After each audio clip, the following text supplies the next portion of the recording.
Bueno, buen día chicos. Vamos a empezar con esta nueva materia, que es laboratorio clínico.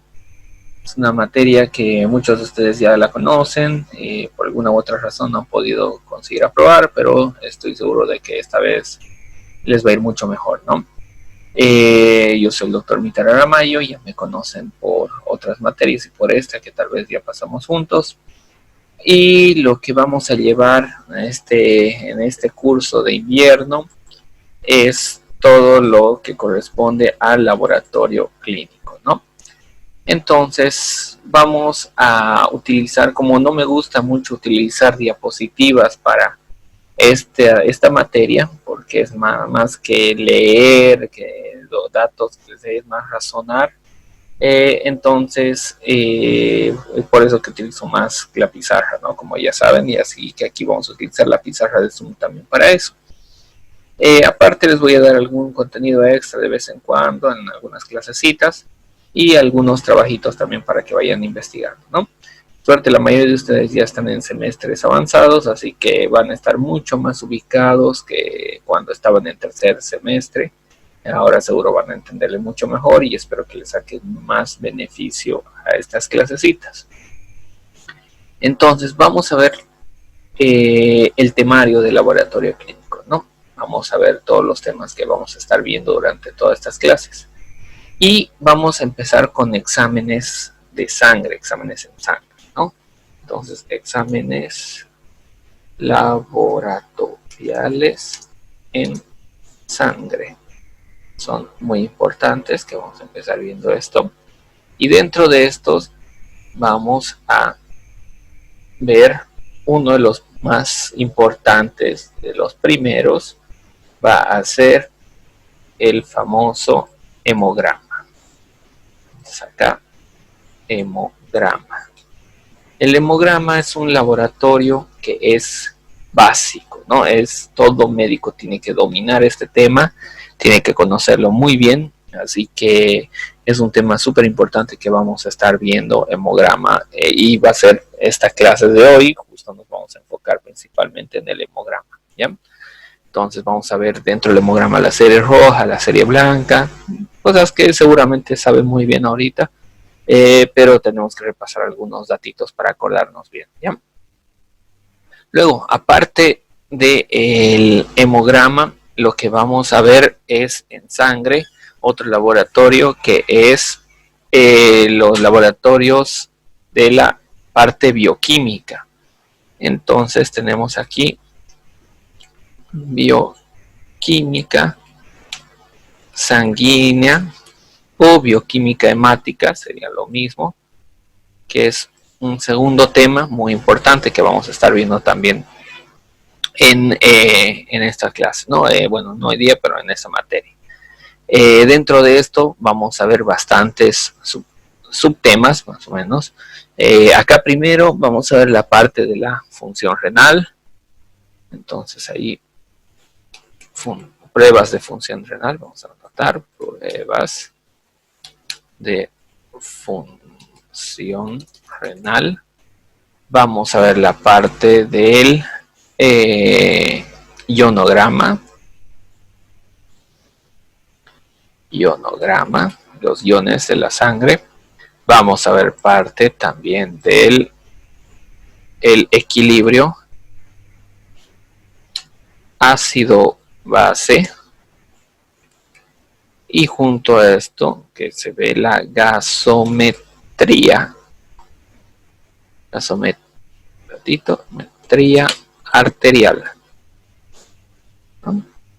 Entonces, equilibrio ácido-base y gasometría arterial es otro tema importante de la bioquímica hemática. Vamos a ver primero, esos tres son importantes. A ver si no me olvido alguno. Vamos a ver la parte de las proteínas. El famoso proteinograma. Luego vamos a ver hasta ahí. Proteinograma, equilibrio, función renal. Me parece sí que eso es lo principal. Y bueno, aquí, antes de entrar a la parte urinaria, vamos a ver también las pruebas. Eso me estaba faltando. De función hepática. Y también vamos a ver sobre el páncreas. Pruebas pancreáticas, ¿no? Entonces prácticamente esto es lo que vamos a ver en el tema de bioquímica sanguínea. Todos estos son diferentes. Esto es más larguito, ¿no? Probablemente hasta función hepática y páncreas vamos a estar terminando el segundo parcial. El primer parcial, con suerte, llegaremos hasta equilibrio ácido-base, todo esto. Desde aquí, desde el proteinograma para más adelante, vamos a ver todos estos temas. Posteriormente ya vamos a ver exámenes laboratoriales, pero ya no en sangre, ¿no? Exámenes laboratoriales, aquí vamos a escribir otro. Laboratoriales en otras sustancias, pues vamos a anotar, ¿bien? Bueno, otros líquidos, por así decirlo, ¿no? Entonces vamos a acomodar, a ver, no se puede mover, pero bueno, ups, que se vaya. Vamos a dibujar aquí.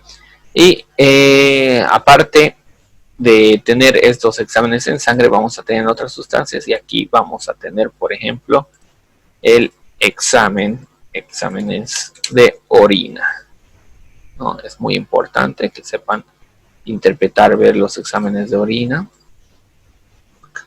Tenemos por una parte, luego por otra parte tenemos exámenes, aquí más bonito, exámenes en heces, que también es bastante importante. Y no por último, pero vamos a tener también exámenes en otros humores o en otros líquidos, ¿no? Y, está mal, no era era esto, ahora sí. Y ahí. Exámenes en otros líquidos. Y acá adentro vamos a tener varios, por ejemplo, vamos a ir hablando. Por ejemplo, aquí vamos a tener en el líquido cefalorraquídeo, ¿no? Algunas pruebas que cómo se hace la toma de muestra, que se evalúa en el líquido cefalorraquídeo, que se tiene que evaluar cuáles son los parámetros normales, cuáles son los parámetros patológicos del líquido cefalorraquídeo, por una parte. Luego vamos a ver en otro líquido, por ejemplo, el líquido articular. ¿Y cómo se llama ese líquido articular? Es el líquido sinovial, ¿no? El líquido sinovial. Es otro laboratorio que es muy importante que vamos a estar evaluando. Este líquido sinovial, también vamos a ver cómo es la toma de muestra, cómo se hace, si es que de qué partes, de qué articulaciones se suele tomar, cómo se interpreta lo normal, lo patológico. Vamos a ver. Otro líquido, que estos ya suelen ser patológicos, por ejemplo, es el líquido pleural. El líquido pleural. El líquido pleural normalmente saben ustedes por fisiología que es prácticamente imperceptible, o sea, hay una escasa cantidad, pero es más que todo para mantener una lubricación entre la pleura visceral y parietal para que no haya fricción y que con los movimientos respiratorios no se presenten lesiones a nivel pulmonar, ¿no? Entonces, voy a acomodarlo bien. Entonces, en condiciones normales prácticamente no hay líquido pleural, pero en condiciones patológicas sabemos que el líquido pleural puede aumentar bastante, ¿no? Puede acumularse demasiado líquido dependiendo de la causa. Puede ser líquido seroso, puede ser líquido hemático, líquido purulento, linfático, un montón de tipos de líquidos podemos encontrar ahí. Así que ahí vamos a ver cuáles son las características para cada patología, ¿no? Y por último tenemos el famoso líquido asítico o la ascitis, ¿no? Que es otro líquido igual patológico, que solo lo vamos a encontrar en condiciones anormales porque este líquido se encuentra en la cavidad abdominal, en la cavidad peritoneal. En condiciones normales, al igual que el líquido pleural, es casi imperceptible, pero ya que acá estamos viendo las patologías que se pueden presentar, en ocasiones el líquido acítico puede aumentar, una cirrosis, por ejemplo, hay tanto líquido acítico que el paciente parece un obeso mórbido por un abdomen tan distendido y puede ser de que el tejido adiposo sea mínimo, ¿no? Y sea todo contenido intraabdominal, de líquido intraabdominal, ¿no? Entonces prácticamente este es el temario que vamos a ver.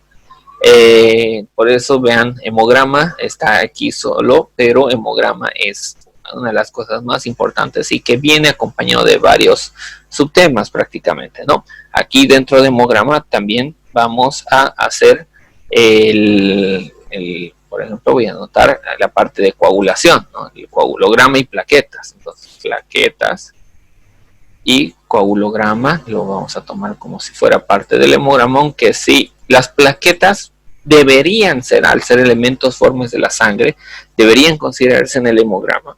Pero van a ver que acá, por lo menos en nuestro medio, cuando uno pide hemograma y no lo pide hemograma completo, no sé si debería haber alguna diferencia o no, si igual está pidiendo el hemograma, pero bueno, cuando no lo pide, no anota hemograma completo, ocasionalmente no nos reporta las plaquetas, ¿no? Entonces es mejor pedir hemograma completo o hemograma más plaquetas para asegurarse que nos vayan a reportar con eso, ¿no?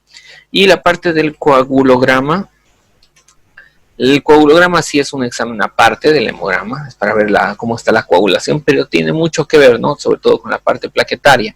También tiene mucho que ver con las proteínas, con la función hepática. Entonces, lo vamos a considerar acá, pero también es pero es un tema prácticamente aparte, ¿no? Como les digo. Entonces, vean, todo esto es el temario que vamos a ver en estas clasecitas de invierno. No es algo fuera de este mundo, es algo que han visto, algo que entienden, algo que saben. Solo que tenemos que consolidar el conocimiento y saber bien los parámetros. Y más que todo, lo que quiero que aprendan es que sepan bien cuál es la interpretación, ¿no? Porque incluso hasta ahora muchos exinternos o que ya son doctores que trabajan algún tiempo, me llaman y me preguntan, me mandan laboratorios y me dicen, doctor, por favor ayúdeme a interpretar este laboratorio, cosa que como médicos en teoría ya deberían saber, ¿no? Entonces, yo quiero que ustedes sepan cómo interpretar todo esto, ¿ya? Porque muchas veces en el laboratorio ahí mismo dice el valor de referencia. También tengo que preguntarles, por ejemplo, para el examen igual les voy a preguntar valores de referencia. Pero lo que me interesa sobre todo que aprendan es interpretación, por eso el tema, la materia se llama laboratorio clínico, ¿no? Que es interpretar estos laboratorios. Eso entonces, bueno, ya que les he dado esta pequeña introducción, voy a guardar la pizarrita para que quede para el video, para que les voy a pasar. Lo que vamos a pasar a ver ahora sí es propiamente el hemograma. Entonces voy a borrar todo, que quede en blanco mi pizarrita. Muy bien. Entonces empecemos con nuestro querido tema que va a ser el hemograma. Ay, faltó la H. Hemograma. Bien. Entonces el hemograma. Bueno, el hemograma, ¿qué es? Como dice el nombre, ¿no? ¿De dónde viene el término? Tenemos que saber terminología médica. Entonces, hemograma proviene del que se llama del tema de la terminología hemo de sangre y grama como un gráfico, ¿no? Una interpretación, un esquema de la sangre. Entonces lo que nos va a mostrar son los que se llama, nos va a mostrar son los parámetros, o sea, lo que se estudia en la sangre son los elementos formes de la sangre. ¿Cuáles son los elementos formes de la sangre? Tenemos los glóbulos rojos o eritrocitos o hematíes, los glóbulos blancos o leucocitos y, como les decía, las plaquetas. Esos tres son los elementos formes de la sangre. La sangre, aparte de elementos formes, está compuesta de la parte líquida, que sería el plasma sanguíneo, ¿no? Entonces, ambos juntos son la parte del hemograma, ¿no? Elementos formes y el plasma, perdón. Empecemos con los elementos formes, ¿no? Entonces vamos a anotar aquí primero los glóbulos para que nos ubiquemos. Mejor, más que glóbulos, la serie roja. La serie roja. ¿Por qué la serie roja? Porque en la serie roja tiene que ver con todos los parámetros que se ve sobre los glóbulos rojos, ¿ya? Entonces en serie roja vamos a ver todo lo que nos refiere a glóbulos rojos. Luego, por el otro lado, vamos a anotar la serie blanca, que al igual que la serie roja, que tiene que ver con glóbulos rojos, esta tiene que ver con los glóbulos, pero blancos, con todos los parámetros de los glóbulos blancos, ¿no? De los leucocitos. Y por último, vamos a anotar acá las plaquetas, que no es una serie, sino es otra parte, que se llaman plaquetas o también se llaman trombocitos, ¿no? Los trombocitos o plaquetas que son, no son en sí ni siquiera células completas, son fragmentos de una célula que vive en la médula ósea. Esa célula se llama el megacariocito, y de ahí se va fragmentando y saliendo pedacitos para liberarlo a la sangre, y estos pedacitos de célula ya se van a encargar de ayudarnos en la hemostasis, ¿no? Entonces tenemos eso para comenzar. Serie roja, vamos a acomodar bonito. La serie blanca y las plaquetitas. Entonces, dicho eso, vamos a empezar con la serie roja. En la serie roja, que hemos dicho que vamos a ver los glóbulos rojos, y por lo tanto vamos a empezar con ese parámetro que es, voy a ponerlos aquí en columna ya, y es la cantidad de glóbulos rojos, la cantidad total de glóbulos rojos, ¿no? La cantidad total de glóbulos rojos, voy a hacerlo más chiquito para que no haya mucho problema. ¿Ya?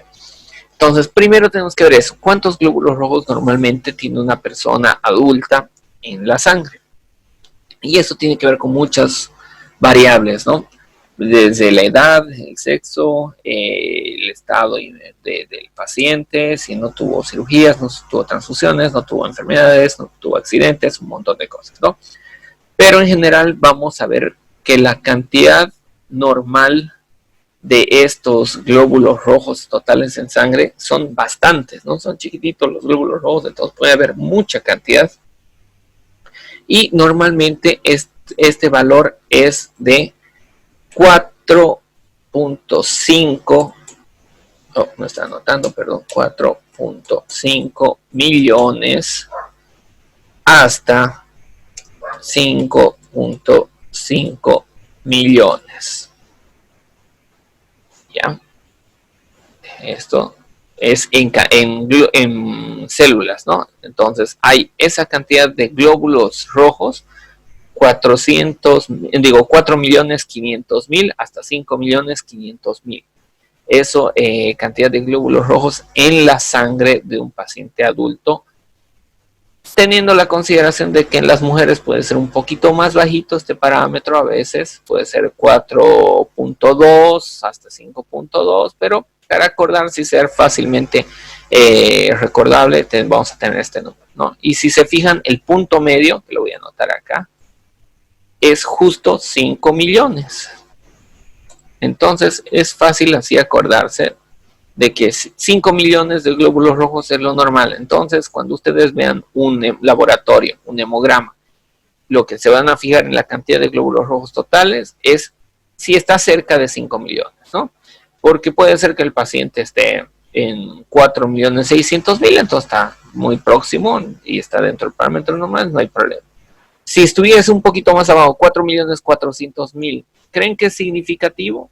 Muy probable no sea significativo, no quiere decir que el paciente está con algún problema, no tenemos que ser tan estrictos con el parámetro. Por eso de literatura a literatura varían estos parámetros, entonces por eso tenemos que ver si es muy alejado de la normalidad o si está muy cerca de la normalidad, probablemente no sea significativo. Probablemente, ¿no? Ahí ya va a venir más que todo la práctica, la experiencia, para cuando ya vean 1.000.000 de 1.000.000 de hemogramas y ahí van a ver, me he dado cuenta de que cuando está un poquito bajo el paciente está bien, pero puede suponer que hay una patología de base que esté alterándolo. Entonces, a eso ya van a ver con el tiempo, porque lo que yo quiero que aprendan es ahorita que si está dentro del parámetro normal, perfecto. Lo más probable es que esté bien. Si está mínimamente por fuera, lo más probable es que no haya ninguna patología. Y si está muy por fuera del parámetro normal, ahí sí nos está indicando claramente que hay algún problema. ¿Ya? Para el examen, eso sí, vamos a tomar bien estrictamente estos parámetros, ¿no? Para el examen es otra cosa. Una cosa es para su ejercicio profesional y otra cosa es el examen porque tengo que evaluar que se acuerden del parámetro, ¿no? Entonces, lamentablemente para el examen sí vamos a considerar exacto, ¿no? 4.5, 5.5 y si está un poquito más abajo ya está alterado, ¿ya? Para el examen. Entonces, este es uno de los primeros parámetros que nos va a dar la serie roja. Otro parámetro que nos da la serie roja es, creo, para mí uno de los más importantes, es más, le doy mucha más importancia a este que viene que al anterior, es el valor de la hemoglobina. ¿Ya? El valor de la hemoglobina. Entonces, la hemoglobina lo que hace es una proteína, ¿no? Ya conocen todos, seguro, por fisiología, pero no está de más explicarles un poquito. Entonces, la hemoglobina es una proteína que en su estructura contiene hierro, ¿no? Tiene un anillo tetrapirrólico con 4, ¿cómo era? Un anillo tetrapirrólico con 4 pirroles, 4 grupos pirrólicos, y dentro de estos se unen el hierro en su estado ferroso, ¿no? Con una valencia más 2. Esto es la parte bioquímica, que a veces es un poco aburrido y muy abstracto, así que no nos importa mucho. Lo que nos importa es que dentro de la hemoglobina está el hierro, dentro del grupo M más que todo está el hierro, eso se une a una parte proteinácea que es la globina, y esto se encarga está dentro del eritrocito, no está flotando libre en sangre por si acaso, eso acuérdense, siempre la hemoglobina está dentro del eritrocito a menos que el eritrocito se rompa. Si se rompe, si hay hemólisis o destrucción del eritrocito, recién se libera la hemoglobina, ¿ya? Entonces, esta hemoglobina está dentro del eritrocito y es la que se encarga de fijar el oxígeno que está en contacto con la sangre a nivel de los alveolos, en los pulmones. Cuando la sangre pasa por los capilares pulmonares, hay la membrana alveolo capilar, que es el espacio que tiene que pasar el oxígeno desde el alveolo hasta la hemoglobina. Entonces, la hemoglobina es la encargada de captar, ¿no?, este oxígeno que está entrando y transportarlo. El problema es que la hemoglobina no solo puede captar oxígeno, puede captar otras sustancias, por ejemplo, el dióxido o el monóxido de carbono, que son otros gases también, ¿no?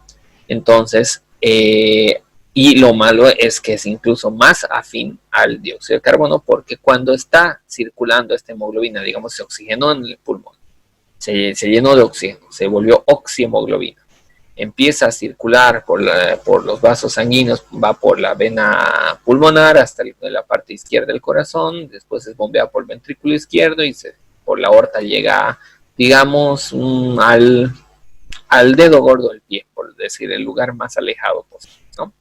Ahí tiene que oxigenar a las células que están en esa parte, para que crezca la uña, para que mueva el dedo, para diferentes funciones, ¿no?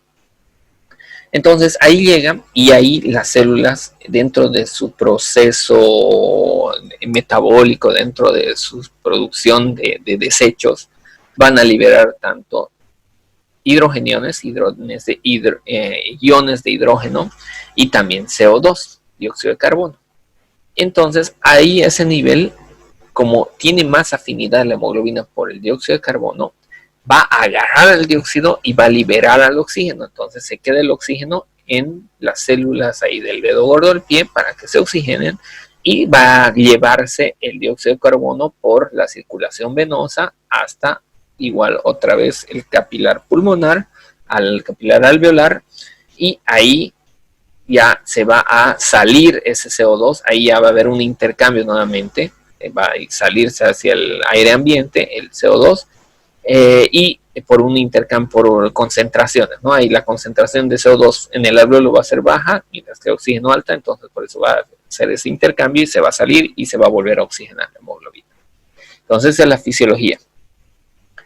Es muy importante esta hemoglobina para la función y aparte es muy importante para catalogar si hay muy poca cantidad de glóbulos rojos o más que todo muy poca cantidad de hemoglobina.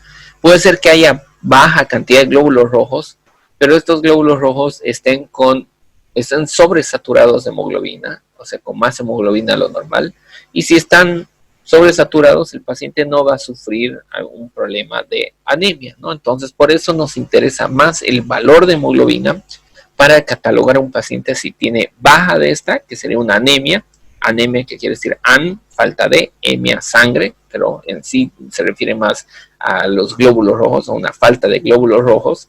Entonces, la hemoglobina es el principal parámetro para evaluar esto, si hay anemia o no hay anemia, ¿no? Y si está elevado, es otro término. En lugar de decir anemia, se dice una eritrocitosis, o incluso también otro término que se utiliza es poliglobulia, ¿no? Entonces vamos a ver el valor normal primero de esta hemoglobina. Esta hemoglobina depende de la literatura, igual varía mucho, de hombre a mujer también.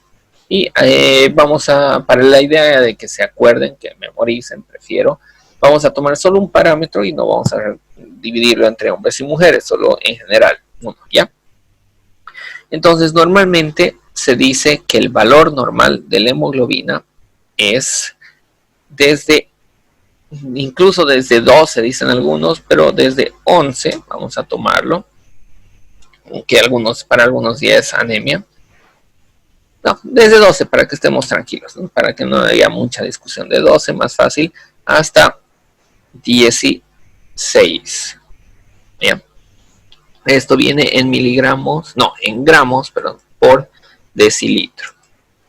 12-16 gramos por decilitro. Ese es entonces nuestro valor normal de hemoglobina.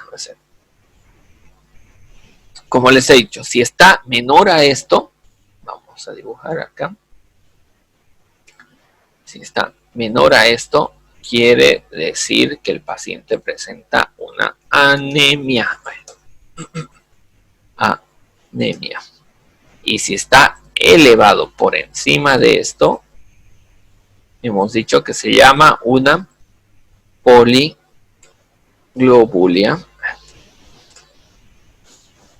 o eritrocitosis. ¿Por qué eritrocitosis? Perdón, está mal escrito. Eritrocitosis, ahora sí. ¿Por qué eritrocitosis? Porque son los eritrocitos de los que estamos hablando, ¿no? Está mal escrito igual. Poliglobulia. Ahora sí. Entonces, como vemos, hemoglobina elevada, poliglobulia, eritrocitosis, hemoglobina baja, anemia. E incluso la anemia se puede catalogar en leve, moderada o grave, dependiendo al valor que tan bajo está, ¿no? Generalmente la grave es menor a 8. La leve es hasta 9 y por encima, incluso dependiendo de la literatura 10, algunos, y por encima de ese es leve. Pero lo que más nos interesa es la anemia grave, ¿no? La anemia grave menor a 8 sí suele ser muchas veces indicación de transfusión de glóbulos rojos al paciente, porque va a tener un síndrome anémico muy marcado, ¿no? Síndrome anémico, que son los síntomas y signos derivados de esta anemia. Entonces, generalmente el paciente va a estar adinámico, cansado, va a estar asténico, puede tener cefaleas, puede estar pálido, mucho desgano, mucha somnolencia, el paciente medio flojo se lo va a ver prácticamente y con falta de fuerza por la anemia, ¿no? No es la única causa, eso sí, por si acaso, muchas personas, a veces es típico de las abuelitas decir, tengo un sobrino, un nieto, algún conocido que está muy débil, entonces debe estar anémico, ¿no? Es lo primero que se les ocurre, pero tenemos que saber bien qué es la definición de anemia y que el síndrome anémico Generalmente viene por esto, pero también otras patologías pueden darnos síntomas muy parecidos, ¿no? Entonces, eso sobre la hemoglobina. ¿Qué quería? Ahora sí, vamos a continuar con esto. En la serie roja ya tenemos cantidad de glóbulos rojos, segundo hemoglobina y tercero tenemos al hematocrito. El hematocrito, ¿a qué se refiere? El hematocrito es, que se llama un parámetro en el cual va a evaluar el porcentaje de sangre, el porcentaje de elementos formes, aunque más que todo principalmente de glóbulos rojos que tiene la sangre respecto al total de la sangre. O sea, si tenemos un vaso lleno de sangre, queremos ver cuánto de ese vaso, cuánto porcentaje es glóbulos rojos, cuánto de ese porcentaje es glóbulos blancos plaquetas y aparte cuánto de ese porcentaje es líquidos, plasma, ¿no? Lo que normalmente se hace para esto es en ¿qué se llama? Un tubo de ensayo, en un frasquito de tubo de ensayo, se toma una muestra de sangre, se lo llena y se lo pone en una centrifugadora, que es un aparato de laboratorio que hace que dé vueltas muy rápido este tubito de ensayo.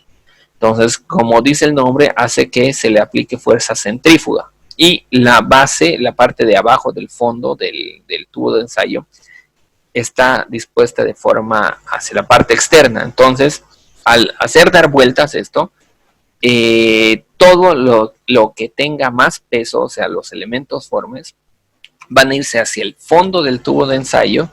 En la parte media van a quedar los glóbulos blancos y plaquetas, como una pequeña lineecita que se llama Buffy Coat, ¿no? Una línea blanca, que ahí están plaquetas y glóbulos blancos, que es mucha menor cantidad. Y por encima de todo esto va a quedar el líquido, que es el plasma, ¿no? Entonces, es una prueba mucho más sencilla de hacer porque prácticamente podrían hacerlo hasta ustedes mismos en su casa.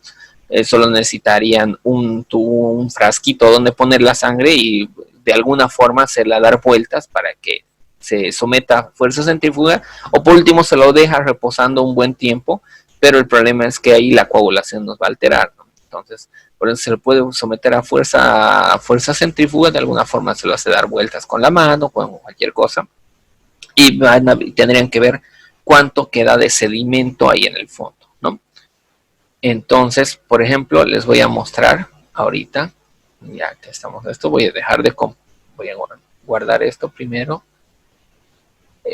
Vamos a compartir una imagen acá, de acá. Entonces aquí vamos a mostrarle un hematocrito.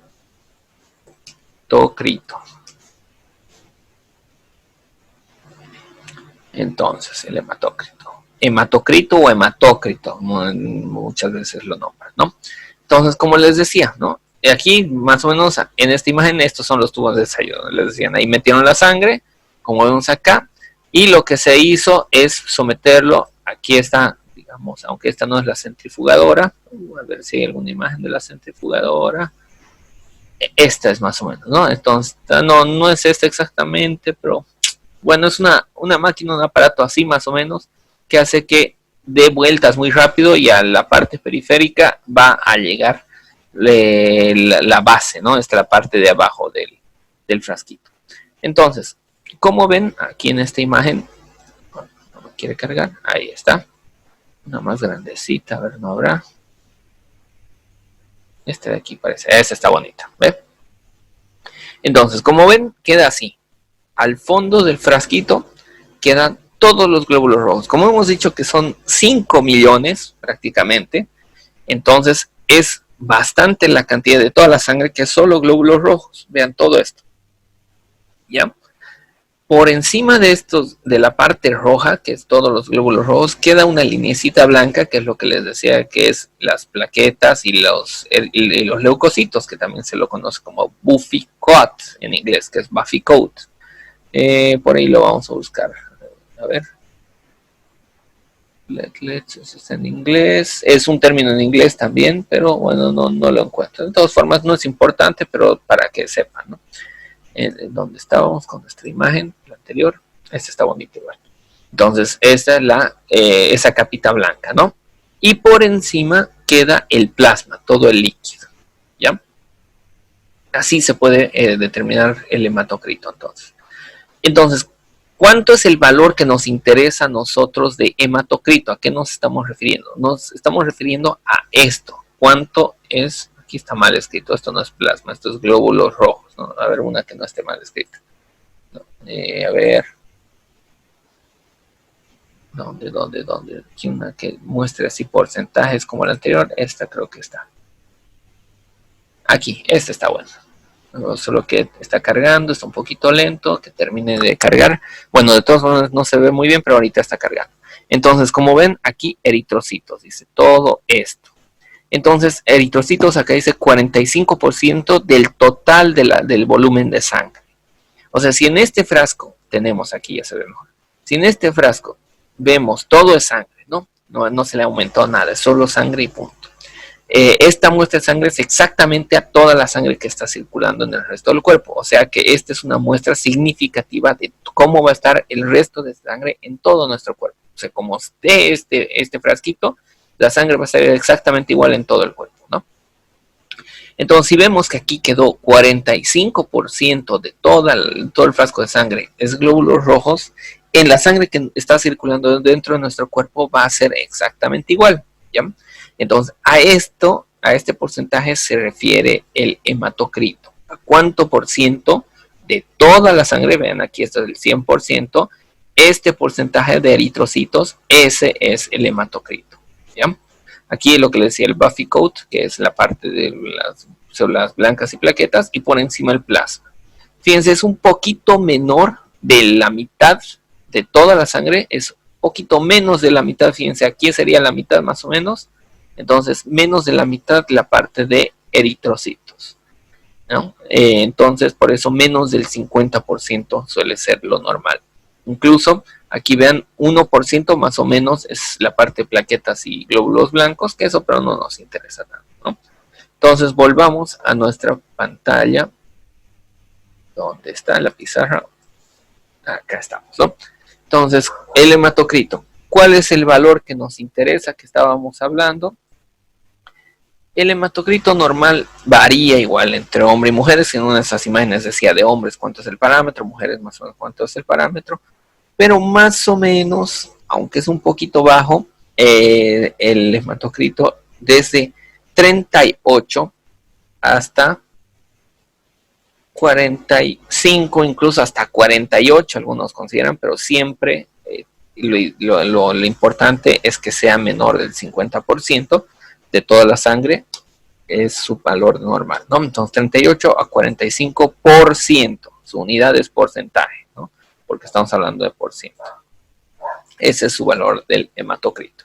Si está elevado, es exactamente igual a esto, ¿no? Nos indica lo mismo de la hemoglobina, solo que es una forma un poquito menos exacta. Esta es una forma más exacta de saber cómo está la hemoglobina. Entonces, si está elevado, hablamos de poliglobulia o eritrocitosis, y si está bajo, hablamos de anemia. Vamos a dibujar ahí para que igual se acuerden. Elevado, esto, y si está bajo, esto. Entonces, para que se ubique, ¿ya? Esto sobre la serie roja, eso es lo principal de la serie roja, son los parámetros más básicos, más simples que les va a dar un hemograma, ¿ya? Esto sí o sí les va a dar un hemograma, esto no hay cómo perderse, sí o sí.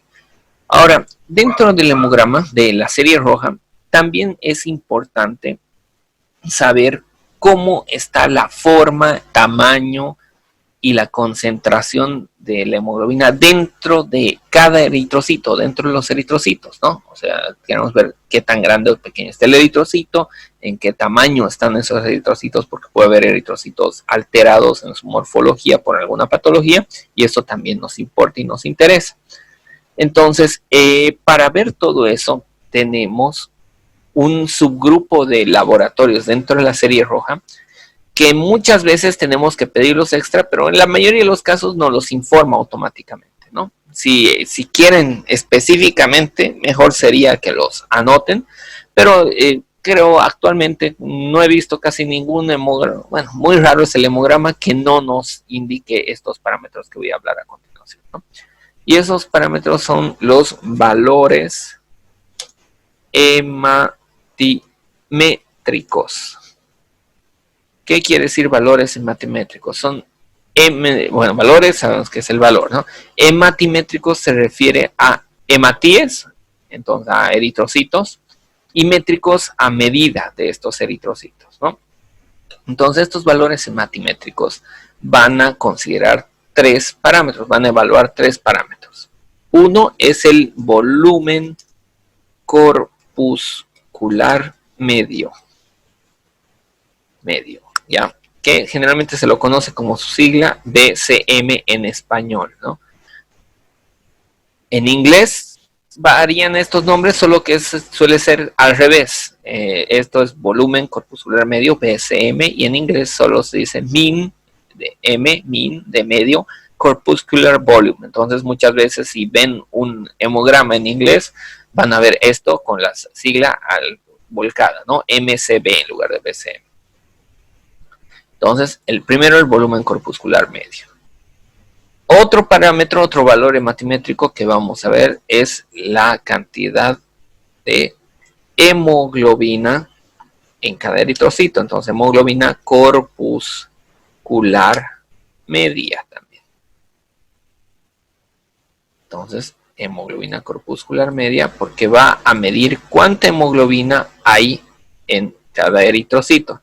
Y en esto, un ratito, se movió. Vamos a deshacerlo, voy a volver a escribir, perdón. Hemoglobina corpuscular media, que su sigla es HCM, ¿no? Y en inglés, como igual sería al revés, entonces MCH, solo cambiaría eso, ¿no? Entonces su segundo valor es matimétrico. Y el tercero es un poco más largo el nombre, pero muy parecido al anterior, es la concentración de hemoglobina. Este sí voy a poner resumido ya en siglas, de concentración de hemoglobina corpuscular media, que es lo mismo de aquí arriba, ¿ya? Y la sigla de este sería CHCM. Concentración, la C, H, hemoglobina corpuscular media, CHCM. ¿Ya? Entonces esos son los tres valores hematimétricos que nos va a dar en el hemograma y nos van a dar datos muy importantes sobre los eritrocitos. El tiempo, me imagino, creo que ya se va a cortar. Tengo 43 minutos, parece que no se está cortando. Han debido aumentar el tiempo. Perfecto, mejor. Entonces, como les decía, esta concentración de hemoglobina estos valores hematimétricos nos sirven para ver cómo están los eritrocitos. Vamos a ver que el volumen corpuscular medio, primero lo que nos va a dar es el tamaño de los eritrocitos. Y voy a volver a compartirles aquí una imagen para que se ubiquen. Volvemos acá. Y aquí vamos a un BCM directamente. Vámonos a imágenes. Entonces, ¿dónde haber alguna que nos diga exactamente? No, pero bueno. Ya. Primero, otra cosa, igual vean esta imagen, que no nos interesa, pero es para que sepan más que todo. A ver si la puedo ampliar. Ahí la estoy ampliando un poquito, ojalá se pueda ver. Es que estos valores, la hemoglobina corpuscular media, concentración y hasta el volumen corpuscular medio, se los puede sacar con los datos que ya hemos sacado previamente. Sí, miren, por ejemplo, la hemoglobina corpuscular media se saca con la cantidad de hemoglobina multiplicada por 10 dividido entre la cantidad total de glóbulos rojos. O sea, con esa fórmula sacamos la cantidad de hemoglobina corpuscular media. Y con esta otra fórmula sacamos la concentración de hemoglobina corpuscular media, que lo único que varía que en lugar que dividamos entre glóbulos rojos, divide entre el hematocrito, nada más, ¿ya? Entonces, y del volumen corpuscular medio, también aquí está la fórmula, ¿ven? Aquí está de los tres. Es hematocrito entre glóbulos rojos por 10. De la hemoglobina es hemoglobina dividido entre glóbulos rojos por 10. De la CHCM es hemoglobina dividido entre el porcentaje del hematocrito por 100, ¿no? Nada más.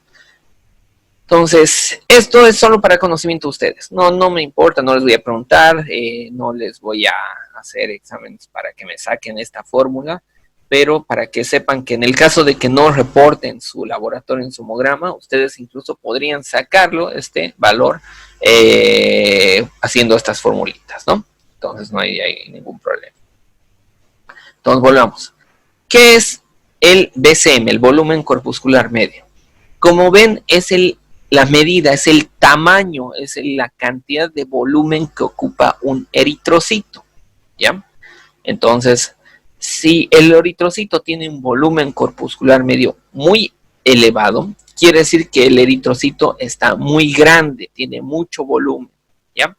Si el BCM, el volumen corpuscular medio, está bajo, quiere decir, por ejemplo, de este, aunque parece que estuvieran más lejos, pero digamos que estuvieran a la misma distancia, pero este sea más pequeño, comparen el volumen de este con el volumen de este, es mucho mayor este que este otro, ¿no?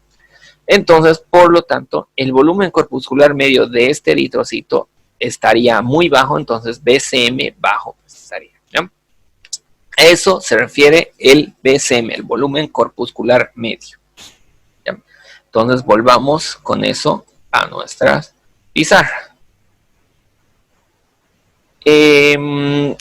Entonces, ¿cómo sabemos cuándo está elevado y cuándo está bajo? Los valores normales del volumen corpuscular medio son, bueno, está mi texto, acá vamos a anotar, de 80 a 100 femtolitros. Esa es su unidad, ¿ya? Femtolitros, que generalmente se escribe así como lo ven, pero no voy a poner todo, sino voy a FL. Generalmente así se pone con L mayúscula. La unidad suele ser esta, de 80 a 100 femtolitros, ¿ya? Si está menor a 80, quiere decir que su volumen corpuscular medio está muy bajo, o sea que el eritrocito es muy pequeño. Si está mayor a 100, quiere decir que el eritrocito está muy grande, ¿ya? Entonces, de ahí, de verlo pequeño o grande, es que deriva el nombre de la alteración que se presenta, ¿no? ¿Cómo se llama cuando el volumen corpuscular medio del eritrocito está muy bajo? Entonces, ese paciente con eritrocitos muy pequeños, vamos a decir que presentan microcitosis. O sea, paciente con BCM menor a 80 va a tener microcitosis. ¿Ya? Ahí lo saco. Entonces, puede ser una flechita para que no, cuando está menor a esto, ¿ya? Ahora sí. Entonces, menor a 80, el paciente presenta microcitosis. ¿Qué pasa si el paciente tiene un volumen corpuscular medio mayor a 100? Ahí voy a hacer su flechita primero y voy a hacer esta otra. Cuando está elevado, ese es su BCM, vamos a decir que el paciente presenta glóbulos rojos grandes. ¿Y cómo se dice eso? Macrocitosis. Entonces, puede tener microcitosis si son muy pequeños o macrocitosis si son muy grandes los glóbulos rojos, ¿ya? Entonces, así podemos... Esto, por ejemplo, nos sirve para catalogar las anemias más que todo. En las anemias es muy útil esto, porque anemias hay causas infinitas, un montón de causas. Y mejor es catalogar la anemia según estas características para que de los miles de opciones que tengamos, se reduzcan a menos y sepamos más fácilmente la causa de esa anemia, ¿ya? Porque hay anemias microcíticas, o sea, anemias con microcitosis, que son algunas causas, por ejemplo, la falta de hierro, la anemia ferropénica o ferropriva, es característicamente una anemia microcítica, generalmente, ¿no? Mientras que hay otras anemias con glóbulos rojos muy grandes, con macrocitosis, por ejemplo, la anemia megaloblástica, ¿no? La anemia megaloblástica no es por falta de hierro, sino es por falta de vitamina B9, B12, o sea, el ácido fólico y la cianocobalamina, que esas nos pueden llevar a macrocitosis por una alteración en la formación del ADN de los eritrocitos, ¿no? Entonces, ahí tenemos, por ejemplo, dos causas para que nos alteren el volumen corpuscular y nos ayuden a ver la posible causa de una anemia. Si tenemos una anemia macrocítica, ya podemos descartar tranquilamente todas las causas de anemia microcítica y son más fáciles de diagnosticar en ese caso el paciente, ¿no? Entonces, primero eso. Luego, el otro valor que nos interesa, bueno, de estos dos juntos, vamos a poner primero su parámetro normal de la hemoglobina corpuscular media. La hemoglobina corpuscular media, primero veremos a qué significa, ¿no? Esto voy a volver a nuestra presentación. Y para que se ubiquen, aquí está, ¿dónde estaba? Normocítica, normocrómica. No hay aquí, la vi hace rato, pero no sé dónde estaba. Aquí solo los parámetros normales. Pero bueno, la hemoglobina corpuscular media, voy a escribir aquí, tal vez aquí, hemoglobina corpuscular media. Imagen. Entonces, la hemoglobina corpuscular media nos indica la cantidad de hemoglobina que tiene ese glóbulo rojo, ¿ya? Y como sabemos, el glóbulo rojo tiene ese color rojo, ¿por qué? Por esta hemoglobina. Si no tiene hemoglobina, no sería rojo el glóbulo rojo, ¿ya? Sería de otro color, blanco probablemente, ¿no? Como glóbulos blancos y plaquetas que no tienen color. Entonces, la hemoglobina es la proteína que le da esa coloración. A ver, voy a escribirlo completo a ver si nos sale. Hemoglobina corpuscular media. Sí, aquí más o menos este está. Ya. Entonces, más o menos esta imagen es para que se ubiquen. Vean cómo está el volumen corpuscular medio, nos dice el tamaño del eritrocito, pero vean aquí los 3 eritrocitos, solo varía el tamaño, pero no varía la coloración de esos eritrocitos. Porque no estamos considerando si está elevado o baja la cantidad de hemoglobina. Mientras que la hemoglobina corpuscular media y también la concentración de hemoglobina corpuscular media nos interesa para ver qué tan coloreado es ese glóbulo rojo. Si está muy pálido, quiere decir que está baja esta cantidad de hemoglobina dentro del eritrocito. Y si está muy rojo, un color muy intenso, quiere decir que está elevada la cantidad de hemoglobina en ese eritrocito, ¿ya? Entonces, como ven, a ver si hay alguna imagen. Aquí, por ejemplo, igual hay de color, muy poco color, aquí muy coloreados y aquí término medio, ¿no? Aquí lo mismo. Entonces, muy poco coloreados, normales y muy elevados. Acá podemos ver las dos alteraciones. El tamaño pequeño, por eso microcitos, microcitosis, sería microcitos porque está hablando de células pequeñas, entonces por eso se llaman microcitos. Cuando es normal, se los llama normocitos o normocitosis, tendría en ese caso el paciente, porque puede también tener una anemia con el tamaño normal, ¿no? Un tamaño normal de glóbulos rojos del volumen corpuscular medio, entonces en ese caso sería una anemia normocítica. O si está muy elevada, va a tener macrocitos con una anemia macrocítica, ¿ya? Entonces vemos primero las alteraciones del tamaño, si es pequeño, normal o grande. Ahora vamos a ver las alteraciones del color aquí, ¿no? Entonces pueden ser combinación de ambos, puede ser microcitos e hipercrómico, microcitos e hipocrómico. Entonces una célula muy pequeña y con poco color se llamaría microcítica, una anemia microcítica hipocrómica. Entonces cuando la hemoglobina corpuscular media y la concentración de hemoglobina corpuscular media es baja, como está menos pintado ese glóbulo, y el término latino para decir color, griego, perdón, para decir color es cromo, entonces por eso se dice hipocrómico, o sea, menos coloreado, quiere decir, menos pintado. A eso se refiere hipocrómico. Si el color es normal, si está normalmente coloreado el eritrocito, vamos a hablar, por ejemplo, estos tres están con el color normal, solo que diferentes tamaños, pero el color normal. Entonces, en ese caso vamos a hablar que el paciente tiene normocromía o está con eritrocitos normocrómicos, ¿ya?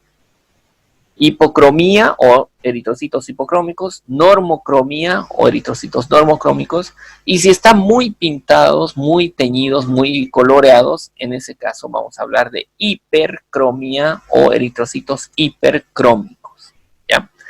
Entonces, para eso nos sirven estos tres parámetros. Pero ustedes me dirán, ¿por qué está? ¿Dónde está? No, me equivoqué. ¿Por qué está? ¿Dónde está mi pizarra?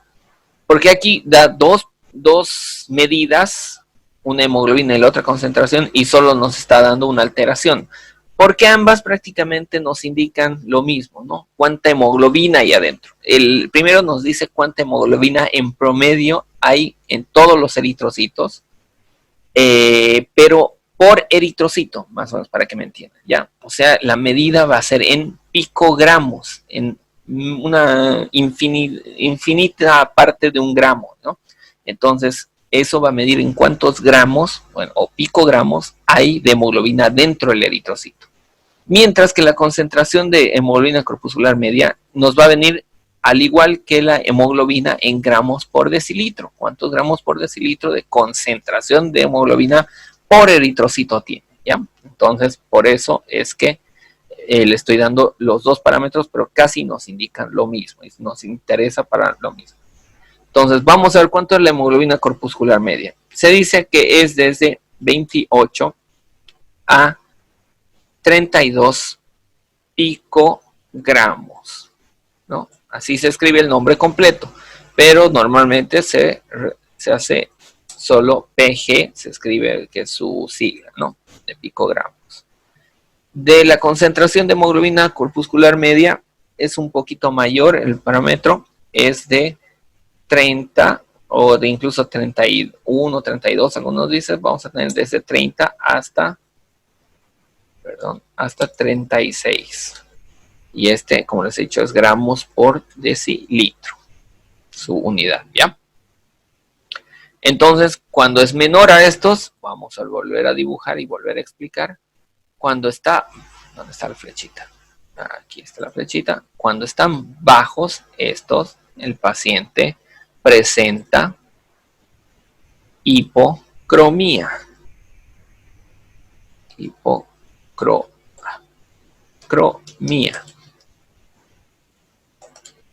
¿Ya? Entonces, paciente con hipocromía cuando está muy bajo. Cuando está elevado, no era esa, es la flechita. Cuando están elevados estos dos, decimos que el paciente presenta hipercromía. Normalmente, para que no se asusten, porque me dicen, ¿qué pasa si uno está elevado y el otro bajo? No suele pasar eso. Lo que normalmente es, si uno está elevado, el otro también elevado, si uno está bajo, el otro también está bajo. Tal vez pueda pasar alguna vez que, digamos, esté baja la hemoglobina, esté en 23, digamos, y la concentración esté en el límite, esté 30, ¿no? Entonces ahí ya tal vez algo de duda, pero al estar tan baja la primera, la HCM, nos indica que realmente hay hipocromía, ¿no? Pero no va a haber un caso que va a estar la hemoglobina corpuscular media de 25 y la CHCM de 40, ¿no? O sea, no hay eso, no puede existir. Entonces, por eso les digo, generalmente van juntos, prácticamente siempre, para que no se confundan, no se asusten, que si están bajas estas dos, pues va a tener hipocromía. Si están elevadas estas dos, va a tener hipercromía, ¿no?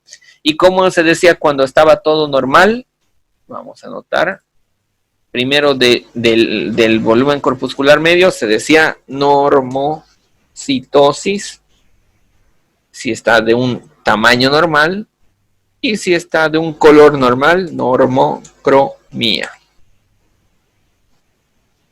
Muy bien.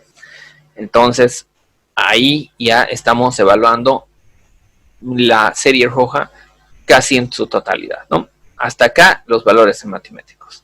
Por último, hay otro valor muy importante dentro de los valores hematimétricos, que es el ancho de distribución eritrocitaria, que voy a anotarlo.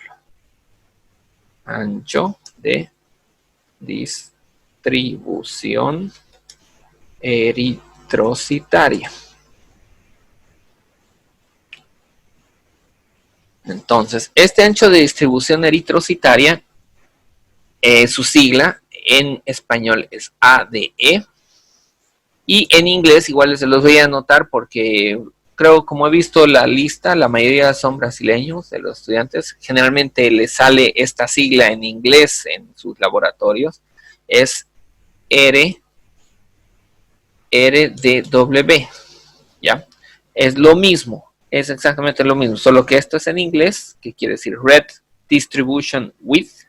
Width es ancho, red rojo de distribución, ¿no? Entonces, ancho, W, de distribución, y en lugar de decir roja, aquí decimos eritrocitaria, pero que es exactamente lo mismo que el glóbulos rojos, ¿no?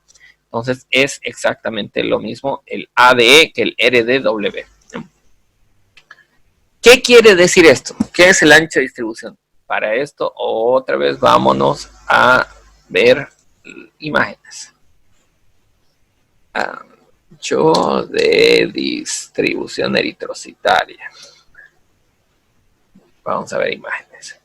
Este ancho de distribución eritrocitaria, para empezar, para entenderle, es que en el hemograma nos van a salir gráficos, por eso de ahí viene el nombre hemograma, ¿no? Porque viene gráficos, se nos indica cuántos, cómo son los valores, cómo están esos eritrocitos, ¿no? La mayoría va a estar en la parte media, que son los eritrocitos normales, pero pueden haber eritrocitos alterados, ¿no? Entonces, eso es lo que queremos ver, cómo están esos eritrocitos, porque no todos los eritrocitos son exactamente iguales.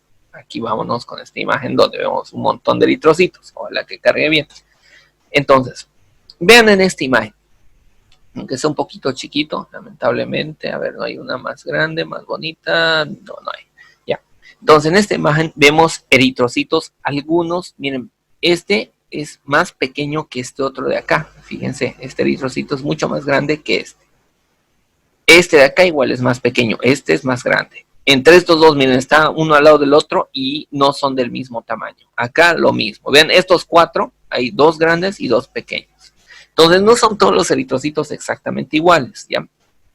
Es normal que haya esta variación. Es normal que varíen un poco entre tamaños, que sean, varíen alguito entre los glóbulos rojos. Pero esa variación tiene un límite, no pueden variar demasiado, ¿no? No puede ser, por ejemplo, esto ya está un poquito alterado porque se nota mucho la diferencia de este con este eritrocito, se nota una gran diferencia, ¿no? Este debe ser por lo menos esto debe ser un tercio más grande que este otro prácticamente, ¿no? Entonces, hay mucha variación en esto. Lo normal es que los eritrocitos en total, en promedio, entre unos y otros, no varíen más del 15% de sus formas y tamaños, ¿no? Aquí, por ejemplo, en este otro, que son más pequeños, más difícil de ver, pero vean que hay eritrocitos hasta deformes. Ven aquí uno deforme, aquí uno chiquito, aquí más grandes. Entonces aquí sí está variando terriblemente el tamaño y también la forma de los eritrocitos, ¿no? La forma ahorita no lo consideran, ahorita más nos interesa el tamaño para este ancho de distribución eritrocitaria. Entonces, aquí está variando mucho más del 15%, porque aquí este con este, para empezar hay un montón pequeñitos y hay un montón grandes, o sea, al ser muchos que pequeños, muchos grandes, la variación es amplia, ¿no? Aparte que la variación entre el pequeñito y el grande, la diferencia es muy marcada. Miren este mini eritrocito comparado con este super eritrocito. Esto no es ni la mitad que este eritrocito. Entonces hay una diferencia de más del 50%, más de la mitad del tamaño le gana a este otro, ¿no? Entonces, si es muy variado, si esa variación, esa diferencia es mayor al 15%, quiere decir que está alterado. Y esa variación, ¿cómo la podemos saber? Esa variación nos las da justo el ancho de distribución eritrocitaria. El ancho de distribución eritrocitaria, su valor normal es menor a 15%. Entonces, si el ancho de distribución eritrocitaria nos dice el paciente tiene 14, 13, 12% de ancho de distribución eritrocitaria, eso nos está indicando que los eritrocitos varían muy poco y casi todos son del mismo tamaño y están dentro de lo normal. Si ese ancho de distribución eritrocitaria está mayor a 15, nos dice esos eritrocitos están variando un montón y por eso esta variación, este ancho, esta diferencia entre unos a otros es muy marcada y es mayor a 15. Eso a nivel microscópico, visual, ¿no? Para que me entiendan. Ahora, a nivel gráfico, es más o menos esto que vemos acá. Lo normal debería ser así, que casi todos los eritrocitos estén dentro de esta media. Si sale de la parte media, que es esto pintadito naranja, mucha cantidad, la parte que está sobresaliendo es lo que están variando mucho de lo normal, del volumen corpuscular medio normal, están saliendo mucho, ¿no? Entonces, si esta cantidad es muy elevada, si este naranja sería más extenso, en ese caso, este es el porcentaje que estamos intentando medir por medio de este AD, ancho de distribución eritrocitaria. Voy a ampliarlo esto para que entiendan. Entonces, esto si es más de 15%, si aquí hay menos del 85%, y aquí hay en la suma de estos dos más del 15%, quiere decir que su ancho de distribución eritrocitaria está elevado. O sea que los eritrocitos están variando mucho de tamaño. Entonces, si decimos que esto es lo normal, entonces en este caso, aquí miren, digamos que hasta aquí es lo normal, todo esto está saliendo. En este caso, su ancho de distribución eritrocitaria está muy elevado, estaría elevado, ¿no? Si de aquí para afuera sería lo naranja que estamos hablando, en ese caso, voy a pintarlo para que se ubiquen, digamos, todo esto naranja, perdón, voy a borrar mi dibujo, ojalá no haya borrado de la pizarra, ya todo eso, y todo eso sería lo que está sobresaliendo, entonces sería más del 15%, en este caso su ancho de distribución eritrocitaria es elevado, mayor a 15, ¿no? En sí la literatura dice más o menos de 11 a 15, pero más fácil es acordarse menor a 15, ¿por qué? Porque menor a 15 no hay, ¿no? Y no es patológico, o sea, no van a encontrar menor a 11, para que menor a 10, menor a 11, no se encuentra. Entonces es más fácil acordarse un solo número, que es menor a 15, que acordarse de 11 a 15, ¿no? Entonces por eso les digo menor a 15 para que sea más fácil para ustedes acordarse, ¿ya? Volvamos a la pizarra, que no se haya borrado. No, se borró, perfecto. Entonces, este ancho de distribución eritrocitaria es el que le estaba hablando. Vamos a poner su valor normal, que hemos dicho tiene que ser menor a 15%. ¿Y qué significa cuando está elevado? Vamos a hacer nuestra flechita. Si este ancho de distribución eritrocitaria está mayor de lo normal, el paciente va a presentar una alteración que se llama anisocitosis. ¿Ya? Vean, anisocitosis. ¿Qué quiere decir? Aunque parece una palabra medio compleja, larga, es fácil entenderle si entendemos por partes, ¿no?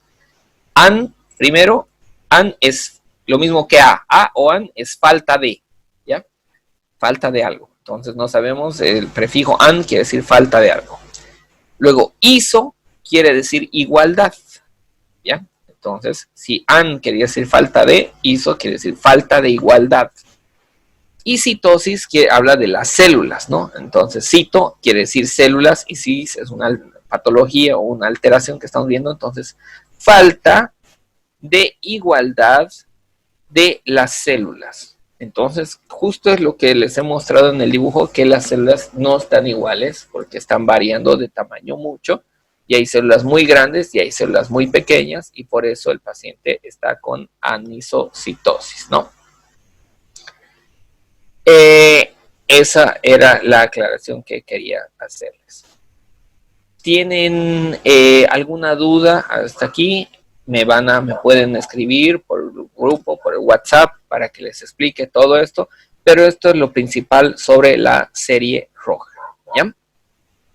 Vamos a darnos un tiempito, voy a parar aquí el video porque es cansador tanto para ustedes como para mí seguir y seguir, y ya está la hora y media de clase en teoría que teníamos que pasar. Entonces un ratito de intervalo y ahorita vuelvo, y si ya están por ahí voy a invitarlos a los que estén por ahí en los grupos para que sigamos con el tema. ¿Ya? Muy bien. Y estamos grabando.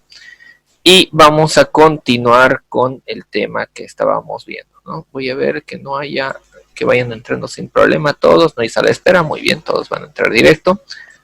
Y compartamos nuestra pizarra nuevamente. Entonces, acá voy a volver a anotar lo que has visto, pero ahora vámonos con la parte de grama primero y vámonos con la serie blanca. Ya, muy bien. Entonces, ahí y ahí nuestro circulito de la serie blanca. Perfecto. Ahí. Entonces, sobre la serie blanca, ¿qué es lo que vamos a ver? En el hemograma, como hemos dicho, ¿no? Y como la mayoría de ustedes, de todos, tendrían que saber, es que en el hemograma se evalúa glóbulos rojos por una parte, glóbulos blancos por otra, y las plaquetas se las nombra, ¿no? Se las cuantifica más que todo, pero no se hace una evaluación muy completa, generalmente en la mayoría de los hemogramas. En algunos sí van a medir tamaño y algunos otros parámetros, pero generalmente las plaquetas no se evalúa mucho, ¿no? Y la mayoría de los datos de plaquetas no son tan útiles para la gran mayoría de las enfermedades, ¿no? Entonces, por eso queda un poquito dejado de lado las plaquetas, que vamos a nombrarlas también, pero vamos a ver solo su valor normal. ¿Cuánto es el valor normal? ¿Alguien entró ahí? Perfecto. Entonces, continuemos. Un segundito, voy a conectar el cable para que dé mejor. Está un poquito bajo el internet, ahora sí creo que ya está mejor. Cualquier cosa, si no se escucha, se corta, me pueden comunicar sin problema. Veremos cuántos días somos. Alguien entró. Litzita Villafuerte. Litzi, muy bien, está con nosotros.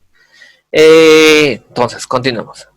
En la serie blanca, lo que vamos a ver primero es la cantidad total de glóbulos blancos que existen, ¿no? La cantidad total de glóbulos blancos que hay en la sangre. Pero obviamente no vamos a sacar toda la sangre, sino es por una unidad de sangre, ¿no? Generalmente que se ve cuántos glóbulos blancos hay por milímetro cúbico, por mm3. ¿Ya? Esa es la unidad de glóbulos blancos que vamos a ver. El valor de glóbulos blancos, al igual que de glóbulos rojos, puede variar por muchas razones, por muchas patologías, por cuestiones fisiológicas también. Entonces, no es un punto muy fijo, exacto, en todos.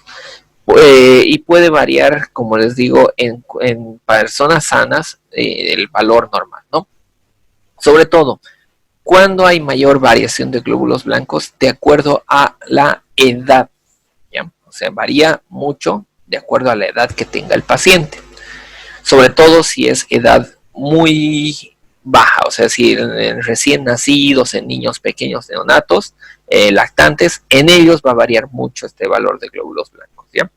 El valor que vamos a hablar acá de glóbulos blancos totales es en un adulto promedio, ¿no? Más o menos 70 kilos, de un adulto de 30 a 35 años aproximadamente, que ese es el parámetro normal. Mayores sigue manteniéndose, pero si es muy viejito, incluso también puede alterarse y puede estar un poco variando este valor total de glóbulos blancos, ¿ya? Entonces, empecemos primero con el valor, ¿no? Bueno, tanto estamos hablando, pero hasta ahora no damos la cantidad. Entonces, los glóbulos blancos, como en la serie blanca, lo que vamos a ver es la cantidad total de glóbulos blancos. Primero, es un parámetro que nos interesa mucho. Aquí lo voy a poner para que no incomode. Entonces, cantidad total de glóbulos blancos. Esta cantidad total de glóbulos blancos, como les decía, es lo que vamos a intentar cuantificar. Ahí lo pondremos bonito. Y este valor es de 5.000 a 10.000 glóbulos blancos por milímetro cúbico. El otro va a ser 3 por milímetro cúbico. O células por milímetro cúbico, porque también muchos dicen directamente células, ¿no? Cells por milímetro cúbico. Es lo mismo. Entonces, este es el valor normal en un paciente mayor, como les digo, ¿no? Si está menor a esto, suele ser alguna alteración, suele haber alguna patología. Si está mayor a esto, también suele haber alguna patología. Pero, como decía, de acuerdo a la edad también puede variar. Tanto así que en recién nacidos, en neonatos, en bebés que acaban de nacer, la cantidad normal de glóbulos blancos puede ser hasta 16,000. Imagínense, mucho mayor que el valor normal de un adulto. En un adulto, 16,000 glóbulos blancos generalmente indica que hay alguna infección, algún problema grave, ¿no? El paciente con apendicitis, por ejemplo, suele dar más o menos 15, 16,000, 18,000 glóbulos blancos. Una neumonía podría darnos también un valor, un absceso también. Entonces, 16,000 para una persona mayor es muy, muy, muy elevado, ¿no? Mientras que para un recién nacido, un 15,000, 15,500 puede ser normal y eso tenemos que saber interpretar. ¿Sí? Entonces aquí que estamos hablando más de adultos, porque en pediatría más se van a encargar de ver cosas de niños, ese es el valor normal de 5 a 10,000 ¿ya? Glóbulos blancos o células, para que no les quede la duda de qué quiere decir GB, ¿no? Entonces su valor primero. Aparte, ¿qué significa si esto está elevado o está bajo? ¿No? Primero, la elevación de esto. ¿Cómo se llaman los glóbulos blancos cuando presentan elevación del valor normal? Ahí elevación y ahí disminución vamos a poner. Cuando los glóbulos blancos están muy elevados, se denomina que se llama que el paciente tiene una leucocitosis. Voy a cerrar esto, está incomodando. Entonces, más de 10,000 leucocitos se dice que el paciente presenta leucocitosis. ¿Ya? Entonces, si el paciente no está con 15,000, 16,000, 18,000, 20,000, 13,000 leucocitos, estamos ante una leucocitosis. ¿Y cómo se llama cuando está disminuido ese valor? Se llama leucopenia, ¿no? Entonces, eso primero tenemos que saber bien. ¿Cómo se llama la elevación? ¿Cómo se llama la disminución de esto? Aparte, tenemos que saber qué significa cada uno de estos, obviamente, ¿no? ¿Cuándo se va a presentar leucocitosis? ¿Cuándo se va a presentar leucopenia? Para entender esto, más o menos la elevación o la disminución, tenemos que saber, aparte de la cantidad total de glóbulos blancos, tenemos que saber cuáles son los tipos de glóbulos blancos que vamos a evaluar en la serie blanca. Y eso vamos a evaluar por medio de la fórmula leucocitaria. Aquí se los voy a escribir primero. Fórmula leucocitaria. Ya. ¿Qué es la fórmula leucocitaria? Sabemos que hay muchos tipos de leucocitos, ¿no? No son todos iguales. Hay dentro de los leucocitos, de los glóbulos blancos, tenemos, por ejemplo, los neutrófilos, tenemos los basófilos, tenemos los linfocitos, los monocitos, los eosinófilos. Hay varios tipos, ¿no? Entonces, esta fórmula leucocitaria, bueno, aunque me comí el acento, pero bueno, perdón. Esta fórmula leucocitaria nos indica cómo está cada uno, o sea, de todos estos, de esta cantidad que nos ha salido, nos va a decir cuántos son de un tipo, cuántos de otro tipo, cuántos de otro tipo, y eso es lo que nos interesa más para ver esta leucocitosis o leucopenia, ¿ya? Entonces, vamos a ver, como les he dicho, cuáles son los tipos de leucocitos que vemos en la fórmula leucocitaria. Vamos a ver primero los que se encuentran en mayor porcentaje y al final los que están en menor porcentaje, ¿ya? Los primeros, los que están, la mayor cantidad de glóbulos blancos que hay en la sangre son de tipo neutrófilos, ¿ya? Son los neutrófilos. Entonces, los neutrófilos son los leucocitos, los que generalmente son los primeros en ir a defender ante alguna noxa, ante algún daño, ¿no? Son los primeros que se elevan, los primeros que van al lugar donde está la inflamación, que sufren migración, diapédesis y que empiezan con todo el proceso inflamatorio, ¿no? Son los neutrófilos. Y por eso suelen ser los que están en mayor cantidad, ¿ya? Ahora hay que saber que los neutrófilos también se pueden dividir en otros subtipos, ¿ya? Hay los neutrófilos que normalmente no se encuentran en un hemograma, los voy a anotar también, pero voy a poner 0 su porcentaje porque no es normal encontrar estos tipos de neutrófilos, claro, que son, voy a poner de otro color incluso, son los neutrófilos hipersegmentados. Verde como para que noten que está enfermo, ¿no? Un color verdecito ahí. Los neutrófilos hipersegmentados son neutrófilos patógenos, no normales, ¿ya?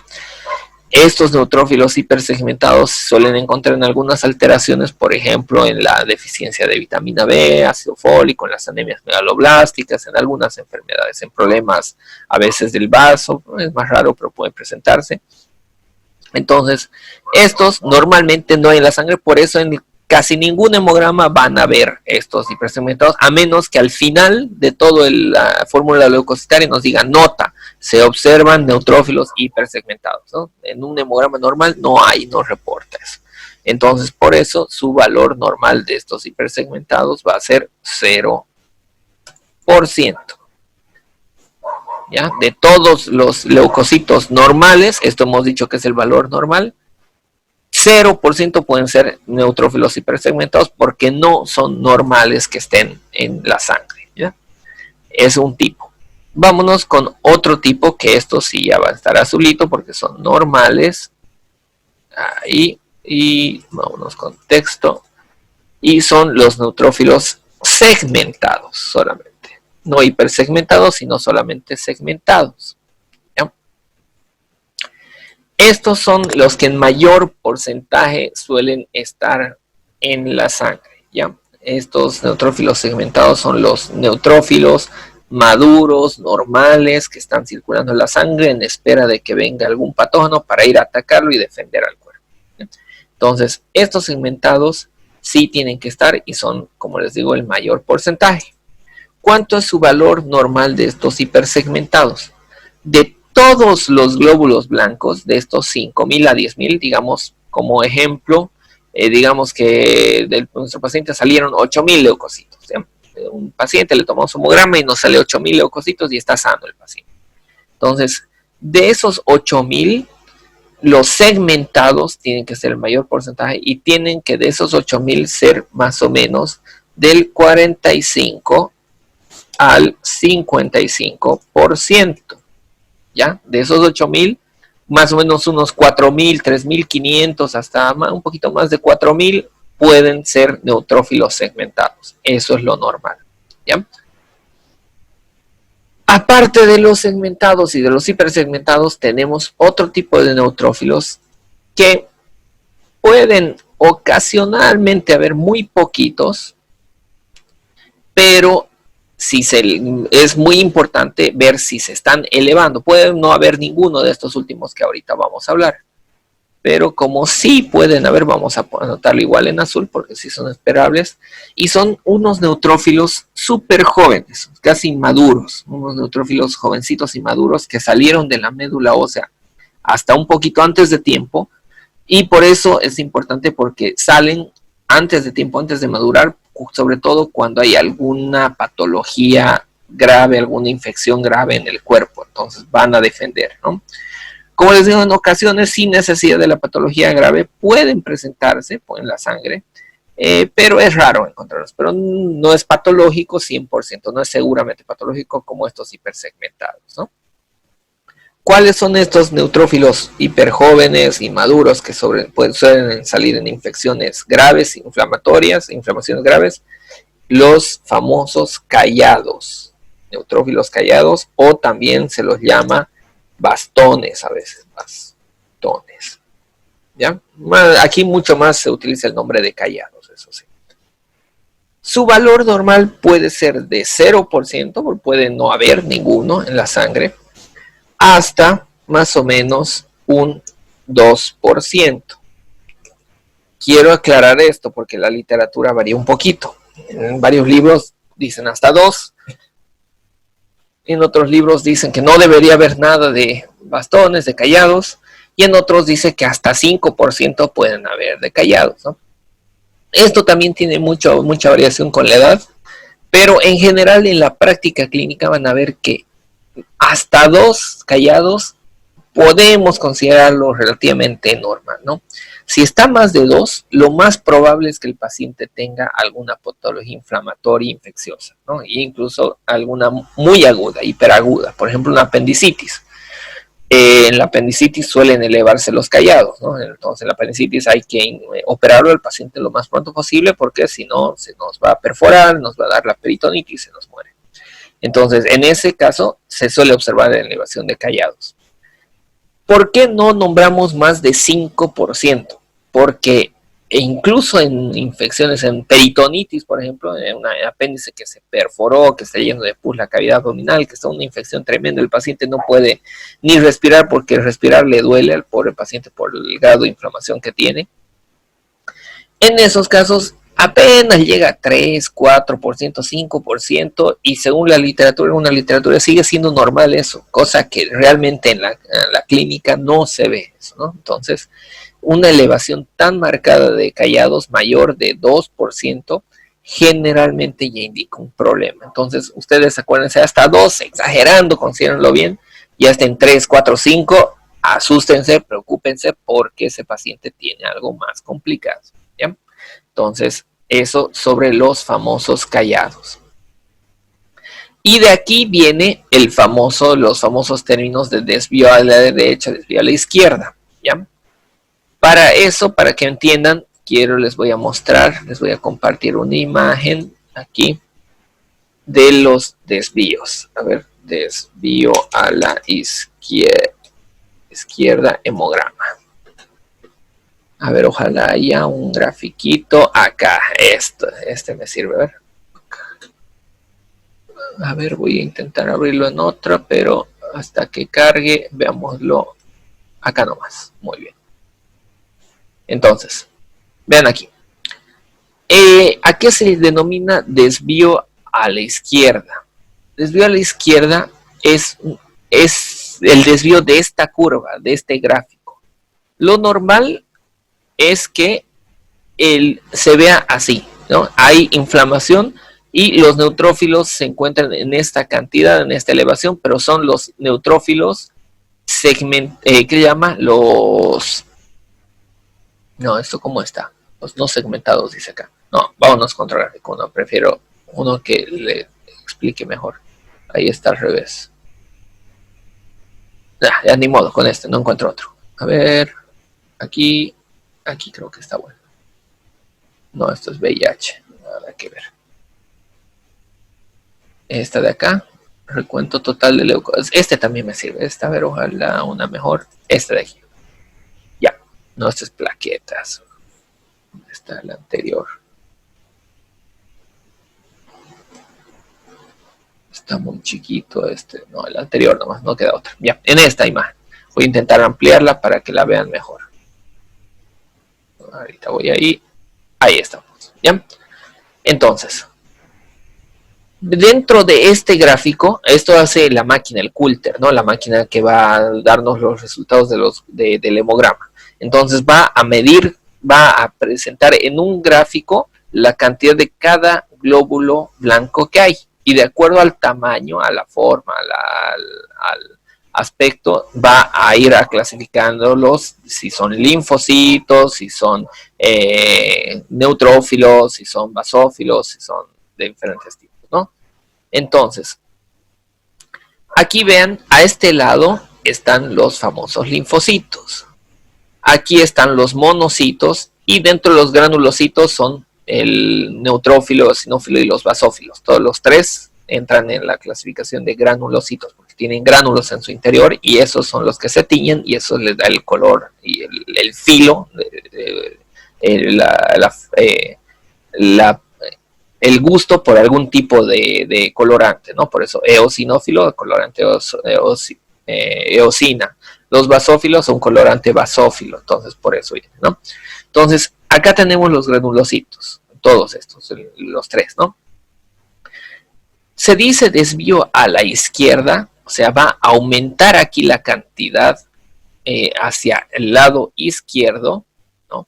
De todos estos granulocitos va a aumentar al lado izquierdo, aquí el porcentaje, cuando aumentan la cantidad de neutrófilos callados, porque tienen un tamaño un poquito alterado en comparación a los neutrófilos normales. Entonces, por eso se los ve más hacia la izquierda de este gráfico.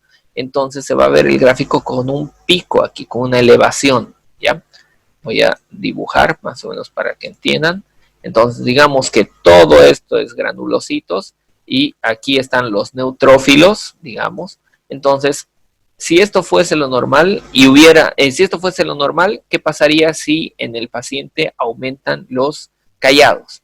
En ese caso, veríamos que en el gráfico va a haber así un pico, una elevación en la parte izquierda de los neutrófilos, y ese es el desvío a la izquierda del que se habla. Por esto se dice desvío a la izquierda, ¿no?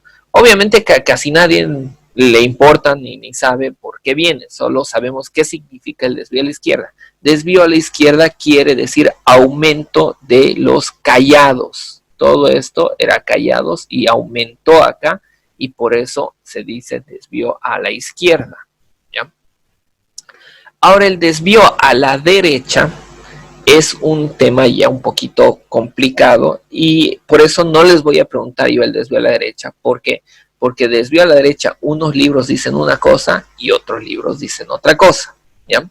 Y el que más me convenció a mí les voy a explicar, ¿ya? De las explicaciones.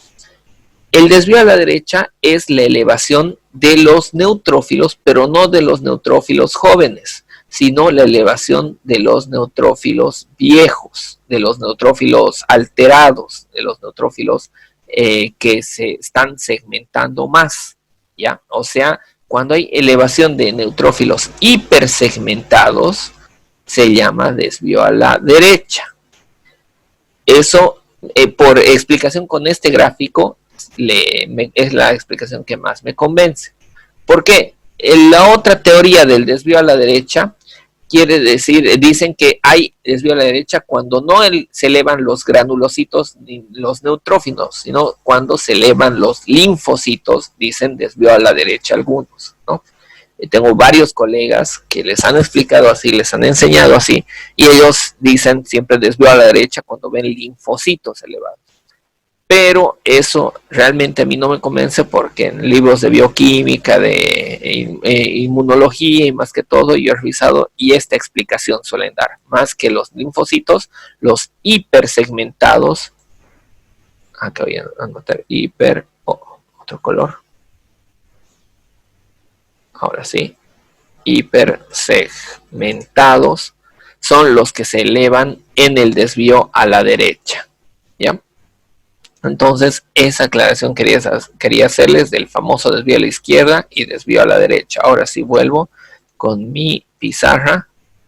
Entonces, cuando elevan entonces estos, los hipersegmentados, sería el desvío. ¿Dónde está el texto? Desvío a la derecha, que ese no les voy a preguntar porque hay todavía discusión, como les digo. Pero el que sí tienen que saber, si les podría preguntar, es el desvío a la izquierda, porque es muy utilizado en la práctica, ¿no? A la izquierda. En muchos libros habla, al ver pacientes, al evaluar pacientes entre comentarios, entre interconsultas con los médicos, se dice, no, este paciente tiene desvío a la izquierda. Entonces tienen que saber ustedes cuando digan eso, de qué se está hablando. Izquierda. Entonces, ahora sí. Elevación de callados, desvío a la izquierda, ¿ya? Espero que eso lo hayan entendido. Ahora, Esto sobre los neutrófilos estamos hablando. ¿Cuáles son los tres tipos? ¿Cuál es su valor normal cuando se habla de desvío a la derecha y desvío a la izquierda? Pero no estamos diciendo qué significa ese desvío a la derecha, qué significa el desvío a la izquierda. Desvío a la derecha, como hemos dicho, no nos interesa mucho, no vamos a hablar, ¿no? Ya hemos dicho que en algunas anemias pueden presentarse estos hipersegmentados y nada más. ¿Cuándo se presenta desvío a la izquierda? Hemos hablado un poquito, que cuando los callados, cuando los neutrófilos muy jóvenes tienen que salir antes de tiempo a atacar un patógeno, es que se habla de desvío a la izquierda. O sea, cuando hay una infección aguda, y no solo aguda, cuando hay una infección hiperaguda, ¿ya? Cuando hay algún patógeno que muy de golpe se presentó y se está multiplicando exageradamente, ahí es que los neutrófilos van a aumentar. Primero va a haber neutrofilia, aumento del total de neutrófilos, generalmente por expensas de los segmentados, son los que más se elevan los segmentados. Entonces va a haber neutrofilia, pero si aparte de neutrófilos aumentados, o sea, segmentados aumentados, también hay callados elevados, en ese caso vamos a hablar de un desvío a la izquierda. Entonces una neutrofilia con callados elevados. Aquí algo que no les he comentado también es cómo se llama la disminución y elevación de neutrófilos, ¿no? Vamos con flechita mejor. La elevación de neutrófilos es lo que justo acabamos de decir, que es neutrofilia. Mientras que la disminución de los neutrófilos se denomina neutropenia. ¿Ya? Entonces,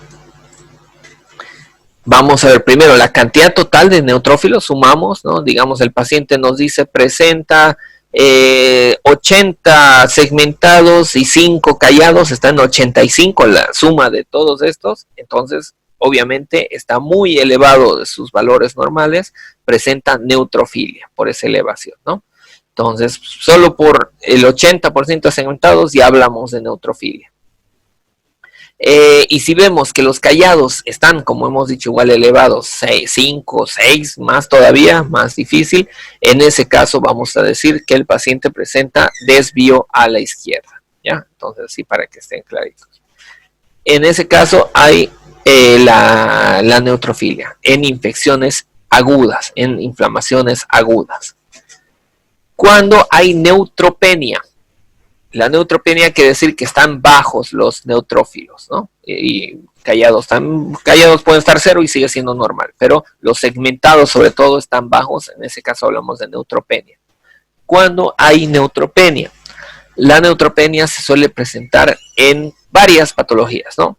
Dentro de algunos ejemplos, por ejemplo, tenemos las leucemias. En algunas leucemias puede haber neutropenia.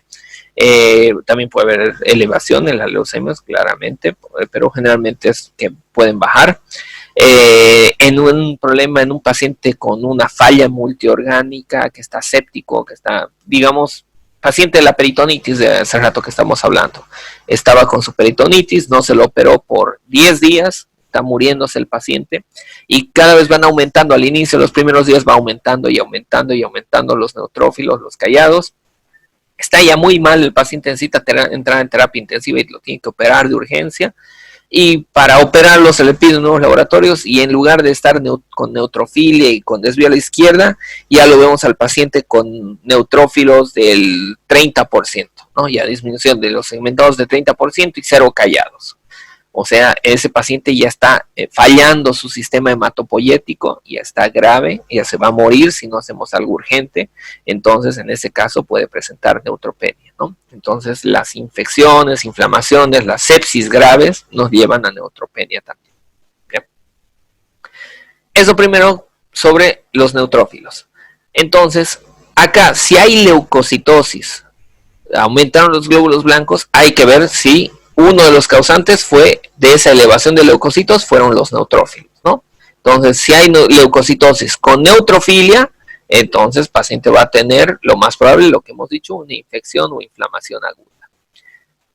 Más todavía si hay callados elevados, ¿no? Generalmente el desvío a la izquierda, para considerar desvío a la izquierda, generalmente uno dice que el paciente tenga callados elevados, neutrofilia, y leucocitosis. Esos tres combinados suele ser el famoso desvío a la izquierda. ¿Ya? Esa combinación de esos tres. Entonces, para que se ubiquen bien, cuando van a hablar del desvío a la izquierda, el más importante es callados. Pero si está callados elevados, seguro va a estar segmentado sin neutrófilos, seguro va a haber neutrofilia, y si hay estos elevados, seguro los leucocitos van a estar en por lo menos 13, 14, 15, 16 más todavía, ¿no? De miles. Entonces va a estar muy elevado. Si el paciente está con neutropenia porque está ya con falla multiorgánica, ya no está produciendo glóbulos blancos su médula ósea, lo más probable es que este paciente neutropénico esté también leucopénico, ¿no? Esta neutropenia nos va a llevar a la leucopenia también. Entonces, también tenemos que ver esta alteración dependiente de cuál alteración de la fórmula leucocitaria provino. ¿Ya? Entonces eso es lo importante de leucocitosis y la leucopenia, de dónde vino la leucocitosis o de dónde vino la leucopenia, viendo la fórmula leucocitaria. Vámonos con los siguientes glóbulos blancos en orden de importancia. Ya va a ser hora, a ver, ojalá nos alcance, por lo menos para los que vienen, que son los linfocitos. Los linfocitos son el segundo en porcentaje de importancia, y los linfocitos, sabemos que hay linfocitos tipo T, tipo B, ¿vale? Y dentro de esos hay los helper, un montón, ¿no? Entonces, no nos interesa en el hemograma, no nos dice qué subtipo de linfocitos, solo los nombra linfocitos en general, ¿ya? Porque no los puede diferenciar de forma microscópica, pero por la morfología. Se tendría que hacer otros exámenes para ver qué tipo es, ¿no? Solo sabemos que son linfocitos. ¿Cuál es el valor normal de los linfocitos? Su valor normal va desde 25 hasta 35%. ¿Ya? Entonces, ese es el valor de referencia de linfocitos. Incluso algunos hasta un poquito más le suben hasta 45%, suelen subirle, pero no es tan común verlos tan elevados, ¿no? Lo más común es verlo entre 25 y 35%. ¿Qué se llama cuando están elevados estos? Oh, ya se va a cortar, dice.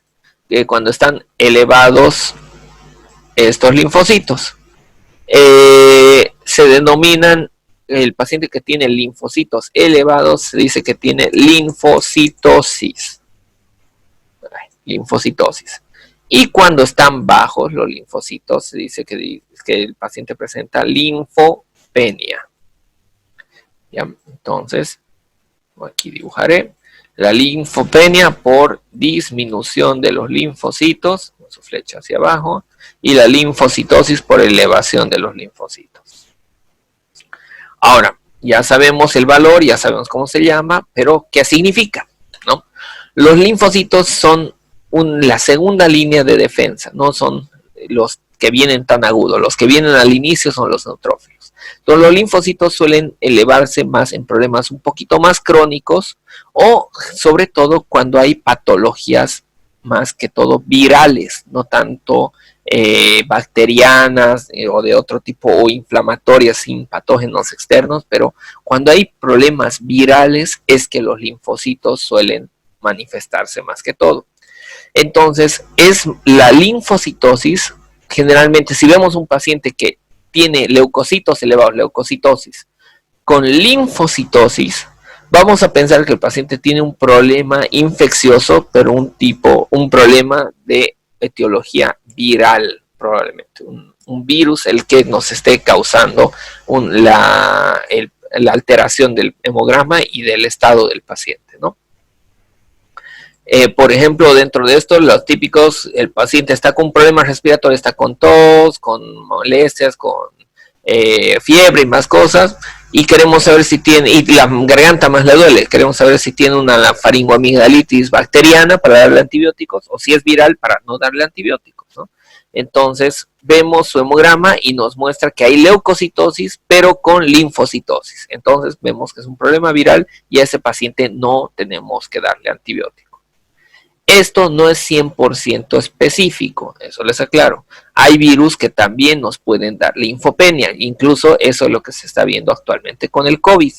En el COVID, un dato de gravedad es que el paciente presente linfocitos bajos. Un porcentaje bajo de linfocitos nos ayuda a veces para sospechar que podría ser COVID-19 en el paciente por la disminución de esos linfocitos, e incluso puede ser un criterio de gravedad, que también es un virus, el COVID, pero nos está dando más que elevación, una disminución de los linfocitos, ¿ya? En ese caso, por eso del virus, puede ser ambos, al medio lo dejaré, pero lo más común es que sea elevación, linfocitosis, ¿no? Para que sea viral. Ahora, la parte de la linfopenia, ¿qué otras causas puede presentarse? Aparte, lo mismo que las neutropenias. Linfopenias y neutropenias pueden ser causadas por la misma causa, ¿no? Por alteraciones en el sistema hematopoyético, como leucemias, puede ser un desgaste de la médula ósea por una falla multiorgánica, por una sepsis grave, puede ser por fármacos, algunas veces da linfopenias farmacológicas, puede presentarse una aplasia de la médula ósea por fármacos, por medicamentos, por quimioterápicos en ocasiones. Entonces hay varias causas para esa linfopenia, ¿no? Pero hay que ver de acuerdo al contexto del paciente que estamos evaluando. Eso sobre los linfocitos. Nos falta voy a anotar todos, los que vienen a continuación son los monocitos en porcentaje, luego vienen los eosinófilos y por último vienen los famosos basófilos. Entonces son todos estos los glóbulos blancos que vemos en la fórmula leucocitaria.